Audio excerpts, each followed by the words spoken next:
예, 디톡스 앤 바디키입니다.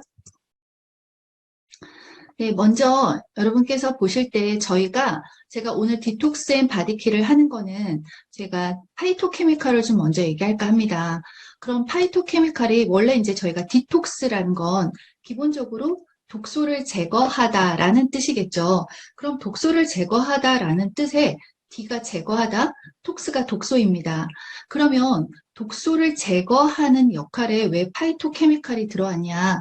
제가 먼저 파이토케미칼을 좀 말하고자 합니다. 저희가 다른 영양제와 달리 파이토케미칼이 뉴트리라이트에서 굉장히 중요한 부분을 차지하고 뉴트리라이트의 대표적인 성분이라고 볼 수 있어요. 파이토케미칼은 실질적으로 지금 밝혀진 것만 600여 종이 넘고요. 뉴트리라이트에는 거의 모든 게 들어있다고 해도 과언이 아닐 만큼 모든 게 많습니다. 그런데 이 파이토케미칼이 뭐냐? 생명 유지를 위해서 반드시 섭취해야 하는 필수 영양소는 아니에요. 그렇지만 지금 같은 현대 시대에서는 이 식물의 독특한 맛, 향, 색깔을 부여해서 각각의 음식 고유의 개성을 나타내주고 건강 유지에 필요한 성분이라고 해서 비타민, 미네랄, 그다음에 탄단지와 함께 새로운 필수 영양소의 역할로 대두가 되고 있습니다. 그래서 저희가 파이토케미칼이라고 말하는 이 파이토의 케미칼이 붙은 건 식물의 화학적 작용이라는 뜻이에요. 그래서 저희가 사실 아로마라는 이름도 여기에 향을 좀 더 어떤 성분을 갖고 치유하면 이건 아로마가 되겠죠. 결국은 식물의 독특한 자기의 어떤 화학작용으로 식물들의 특징이 있죠. 식물들은 이동을 하질 못해요. 그래서 자기 방어기제가 굉장히 강하고 향이나 어떤 세포의 잎에 쌓여있는 어떤 성분이나 그래서 외부의 해충으로부터 방어하는 시스템이 굉장히 좋고 스스로 뿌리를 내리고 스스로 영양분을 하기 위해서 이동을 할 수가 없다는 게 식물들의 어떤 특징이죠. 그래서 거기에서 자기가 스스로 살아남기 위한 자가 면역 시스템들을 굉장히 많이 갖췄다고 보시면 됩니다. 그런 것들을 저희가 섭취했을 때 저에게도 그런 역할을 받을 수가 있겠죠. 그래서 가장 1번이 항산화 작용입니다. 식물에 저희가 항산화 작용, 면역 기능, 해독 작용 강화, 노화 지연, 세포 산화 손상 방지, 산화 손상 방지입니다. 제가 이거 수정해서 할게요. 그 다음에 암세포 성장 속도 감소입니다. 그래서 암세포의 성장 속도를 감소한다는 거, 그 다음에 항산화 작용을 한다는 이 파이토케미칼의 역할이 DNA의 어떤 손상을 예방한다라는 건 파이토케미칼 때문에 붙을 수가 있어요. 그래서 DNA를 복구하거나 손상을 막아주거나 이런 역할들은 식물 농축물이 들어가 있으면 붙을 수가 없어요. 더블X의 DNA 손상을 막아줄 수 있다는 문구가 있는 건 사실 이 파이토케미칼의 역할이라고 보시면 됩니다. 그래서 파이토케미칼이 들어있는 거여야만 디톡스를 할 수가 있어요. 그래서 실제로 뉴트라이트가 아닌 일반적으로 해독 주스라는 이름은 다 식물을 갈아서 먹게 돼 있죠. 동물로는 디톡스를 하지 않고 관장 같은 거나 약물로는 디톡스가 사실은 좀 어렵다고 보시는 건 이 파이토케미칼의 역할로 인해서 저희가 해독을 기본으로 하겠다라는 뜻으로 보시면 됩니다. 그럼 파이토케미칼의 역할을 보시면 정상세포를 대신해서 활성산소와 결합을 해요. 그래서 이 파이토케미칼이 얘랑 산화가 되면서 원래 활성산소가 우리 세포를 산화시킨 걸 파이토케미칼이 희생하면서 정상세포를 지켜주는 역할을 합니다. 그래서 결국은 파이토케미칼이 내 세포를 지켜주는 최전방에서 정말 우리 몸 군대 같은 역할을 하는 거죠. 그래서 얘가 자기가 희생하면서 저희 세포를 보호해주는, 그래서 DNA 돌연변이를 방지한다는 말을 여기에 붙이는 거죠. 더블X가 붙은 이유도 여기에 있는 거죠. 그리고 발암물질의 활성화를 억제하고 간을 도와서 독소의 체내 흡수를 방어, 독소를 제거합니다. 대표적인 게 저희가 알고 있는 카로티노이드, 저희는 카로틴 플러스라고 이름이 되어 있고요.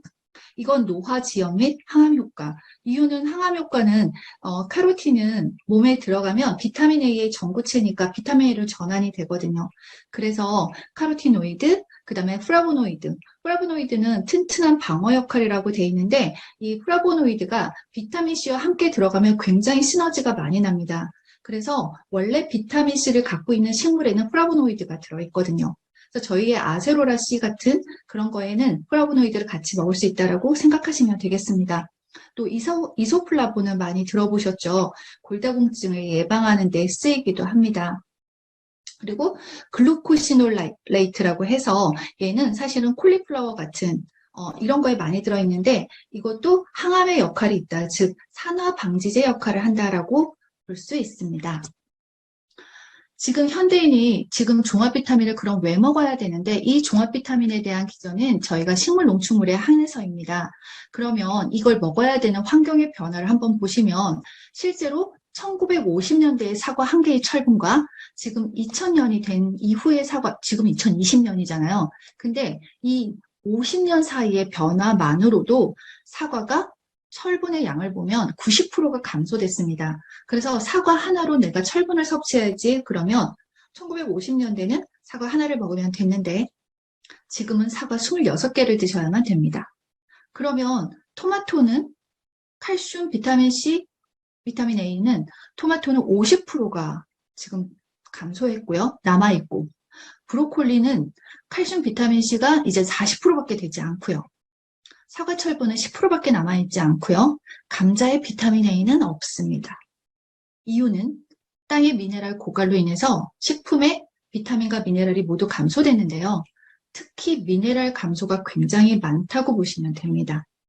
그래서 저희가 파이토케미칼이라는 이름을 붙였을 때 식물 농축물이라고 말하지만 실제로 이 함량을 그대로 식물로는 섭취할 수가 없어서 지금 종합 비타민제를 먹게 된 거죠. 근데 종합 영양제 먹었을 때 화학이 아닌 식물 농축물로 이걸 채울 수 있다면 내가 가장 안전하게 디톡스를, 즉 독소 제거를 할 수 있지 않을까요? 그래서 그렇게 한번 보시면 될 것 같습니다. 더블엑스는 거기에 비해서 이제 그걸 듣고 보시면 자연이 담고 있는 영양소를 농축해서 제공하고요. 한국인 맞춤 포뮬러로 14가지 비타민, 10가지 미네랄, 부원료로 20여 가지의 20여 가지 식물 원료에서 전달하는 19가지 식물 영양소를 함유하고 있다고 합니다. 이 20여 가지의 식물 원료로는 실제로 19가지의 식물 영양소라고 하지만 보통 한 식물에 아직 밝혀지지 않은 게 100가지도 있다고 하고요. 그래서 그건 다 알 수가 없지만 암튼 식물 자체에 농축물이 20여 가지가 들어있다면 내가 이걸 통해서 파이토케미컬은 충분히 어떤 영양제보다 많이 드실 수가 있고요. 어떤 과일보다도 많은 파이토케미칼을 얻으실 수가 있습니다. 그래서 더블엑스가 아주 강력한 항산화 수치를 지금 자랑하고 있죠. 그래서 그렇게 해서 더블엑스가 드셨을 때 기본적으로 내 몸의 독소를 제거하는 파이토케미칼의 역할은 이거로도 가능하다고 보시면 되겠습니다. 네, 그럼 제가 이제 기초대사를 좀 말씀드리고자 하는데요. 신진대사라고 말하는 건 기초대사에 내가 소화한 대사량과 활동대사를 포함하면 저희가 하루에 신진대사라고 합니다. 그럼 그 중에서 기초대사는 뭔데? 기초대사는 장기의 약 80%, 근육의 약 20%이 부분들이 움직이면서 내 의지와 상관없이 움직일 때 필요한 에너지 대사를 말합니다. 그래서 결국 내가 장기가 활동을 잘하고 근육들이 굉장히 많아지면 기초대사가 올라가겠죠. 반대로 내 장기가 낮고 활동을 잘 안 하고 내가 근육량이 적으면 기초대사는 올라갈 수가 없습니다. 그럼 기초대사량이 여기에 대한 칼로리 소모의 양이죠. 그럼 내가 기초대사가 높다라면 칼로리 소모가 그냥 앉아있어도 많겠네요. 근데 내가 기초대사가 낮다면 아무리 내가 운동을 해도 기초대사가 낮으면 그만큼 다른 사람보다 살이 덜 빠지고 지방대사가 덜 되겠네요. 이렇게 생각하시면 되겠죠. 그럼 기초대사에 제가 옆에서 표를 보시면 기초대사 에너지 사용 비율이라는 게 있습니다. 여기에 보면 이제 장기가 거의 80%라고 말씀을 드렸죠. 실제로 이 장기가 굉장히 활발하게 움직이면 기본적으로 굉장히 기초대사가 올라가는데요. 그 중에 간이 1번입니다. 거의 27%, 거의 30% 가까운 퍼센트를 간이 에너지원으로 씁니다. 그럼 간이 지방이 많거나 간에 무리가 있거나 간이 스트레스를 많이 받아서 해독이 잘 안 되는 상태면 기초대사는 굉장히 낮겠죠. 그래서 기초대사의 1번은 간입니다.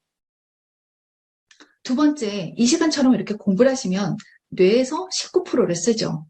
뇌가 가만히 있게 되면 기초대사는 낮아집니다. 그래서 뇌에서 갖다 쓰는 혈액의 양이 우리 몸에서 25%를 차지하고 산소도 20%에서 25%를 차지하거든요. 그래서 뇌는 어마어마한 양의 칼로리를 소모합니다. 그럼 이 칼로리를 소모하니까 결국은 저희가 왜 공부를 많이 하는 애들이 배고프다고 하는 이유가 여기에 있는 거죠. 심장에서 7%, 콩팥에서 10%, 골격근에서 18%, 나머지에서 19% 이렇게 쓰고 있는데요. 장기가 내가 의지와 상관없이 건강하면 굉장히 활동이 많아져요. 간이 해독을 좀 더 많이 하려고 하고요. 위가 좀 더 근육을 수축이완을 아주 잘하고요. 신장이 해독을 원활하게 잘하고요. 혈액이 굉장히 빨리빨리 도니까 심장도 빨리빨리 일을 할 거고요. 그래서 장기 자체가 에너지가 확 잘 돌면 자고 일어나면 배가 고픈 거죠. 기초대사가 좋은 거예요. 호르몬 분비도 잘 나오고요. 간에서 호르몬 대사도 하죠. 그래서 간이 굉장히 중요합니다. 디톡스와 내가 바디키, 즉 다이어트를 할 때 1번은 간 기능을 올리는 데 있습니다. 그래서 간에서 해독해야 될 몫이 들어오면 디톡스도 되지 않고 기초대사, 즉 다이어트도 잘 되지 않겠죠. 그래서 내가 얼마나 독소가 없는 아이템으로 디톡스를 하고 그 다음에 바디키, 즉 다이어트를 하느냐가 관건이 되겠습니다. 그럼 제가 이렇게 비교를 좀 했는데요. 보시면 왼쪽에는 저희가 장작이라고 하고 이 몸에서 타는 에너지가 기초대사인 거예요. 그런데 왼쪽에 있는 이 모닥불은 너무 작죠. 그래서 아무리 태워도 밑에 이렇게 찌꺼기가 남게 됩니다. 얘네가 독소가 되죠. 그래서 또 쌓여있는데 다 못 태우고 계속 들어오는 이 지방 덩어리는 남게 되죠.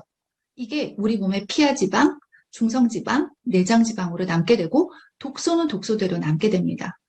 그런데 오른쪽 그림처럼 내려오는 지방마다 다 태우는 거예요. 내 대사가 워낙 잘 되는 거죠. 그러니까 불꽃도 크고 혈액도 맑고 찌꺼기도 남지 않아요. 그래서 우리 몸은 이렇게 독소를 제거하는 시스템이 지방 대사에서 가장 많이 일어납니다. 근데 이 독소는 외독소와 내독소가 있는데요. 외독소는 기본적으로 저희가 외부의 음식으로 들어오는 게 있다면 내독소가 있어요. 내독소는 뭐냐면 세균이 죽어서 내는 독소. 그 다음에 음식의 찌꺼기가 다 나가지 않고 남아있는 거. 그 다음에 내 세포가 죽어서 나가야 되는데 나가지 않은 걸 내독소라고 보거든요. 얘네들도 같이 데리고 나가줘야 되는데 얘네가 잘 안 나갈 때 저희는 이제 디톡스 프로그램을 하려면 이렇게 오른쪽 그림처럼 몸에서 많이 태울 수 있는 구조를 만들어주면 제일 좋겠죠. 그래서 잘 타게 하려면 간 기능을 좋게 하고 기초대사가 올라가게 하는 게 가장 좋습니다.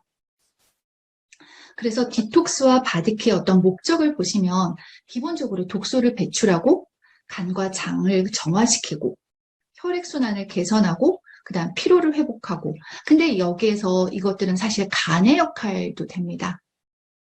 그리고 피부 개선 그렇게 되면 체지방이 감소가 돼요. 그리고 기본적으로 이렇게 되면 염증이 완화가 됩니다. 이유는 저희가 염증세포, 독소 같은 것들은 주로 지용성이 많거든요.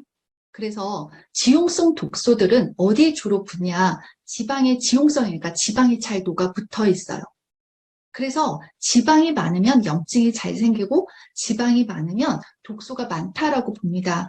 그래서 저희가 디톡스를 하고 디톡스를 한다는 뜻은 결국은 지방을 좀 빼내면 독소도 나가는 게 지용성이라서 지방과 함께 독소가 배출이 되거든요.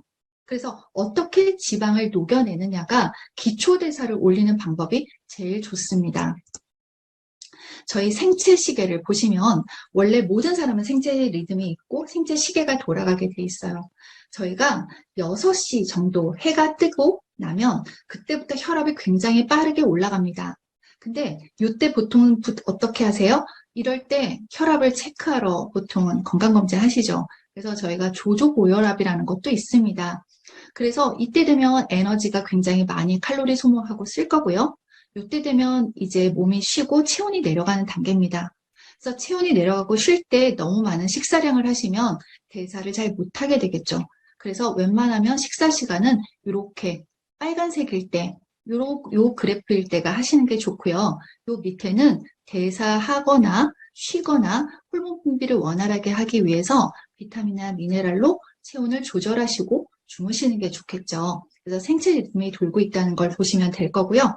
그 다음에 이제 제가 마지막으로 소화 대사는 기본적으로 비타민과 미네랄이 굉장히 잘합니다. 그래서 비타민과 미네랄은 천연 발열제예요. 뭐든지 태우는 걸 잘해요.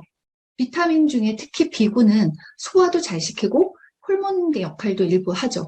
그래서 소화와 대사를 맡는 건 미네랄이 하는데 특히 세포의 독소를 뺄 때 저희가 마그네슘이 있으면 세포 밖을 이렇게 잘 녹이고요. 그 다음에 그 안에 불순물을 이렇게 제거를 하려면 기본적으로 칼륨이 있어야 돼요. 그래서 이거를 밖으로 이렇게 빼내야 되잖아요. 그러면 칼슘이 필요해요. 그리고 몸 밖 세포 안에 있는 독소를 칼슘이 뺐는데 얘를 체외로 배출하려면 나트륨이 필요해요. 그래서 독소를 제거할 때 기본적으로 미네랄이 필수예요. 이건 세포 내에 독소 제거할 때 필수예요. 그러면 활성산소나 염증을 제거하는 건 아까 앞에 말씀드린 대로 파이토케미컬이 하고요. 기본적으로 대사를 빠르게 근육들을 펌핑을 잘하게 해서 혈액 공급을 원활하게 빠르게 돌리려면 근육이 좋아야 되죠. 단백질이 필요하고 호르몬 분비도 결국은 단백질이 80%가 아미노산에서 호르몬이 만들어지잖아요. 그래서 단백질이 필수 되겠습니다. 그리고 독소를 제거하고 정리하려면 기본적으로 유산균과 식이섬유, 여기 수분을 제가 안 넣었지만 기본적인 거라서 수분과 함께 드시면 좋겠고요. 오메가3가 혈액순환과 혈액 내 노폐물을 잘 정리합니다. 그래서 이 밸런스로 이렇게 드시면 기본적으로 체온이 상승하면서 기초대사가 올라가서 몸에 있는 독소를 잘 태우고 지방을 태우면서 지방 감소가 되겠죠. 그래서 이렇게 여러분의 몸이 이렇게 활활 타서 체온이 올라가면 면역력도 올라가고 몸에 있는 이 태우는 모든 장작의 내 몸의 장작은 지방을 꺼내서 쓸 수 있게 됩니다. 그러려면 기본적으로 영양소의 함유량과 여러분의 몸에 독소 제거를 할 수 있는 기초 대사가 올라가게 되는 시스템을 만드시는 게 중요하겠죠. 그래서 제가 여기까지 진행을 하겠습니다. 시간이 혹시 오버되지 모르겠는데 하여튼 네 이렇게 하셔서 리더님들이 여기에서 좀 해당하시는 거 뉴트리션은 좀 접목해서 하시면 좋겠습니다. 여기까지 하겠습니다.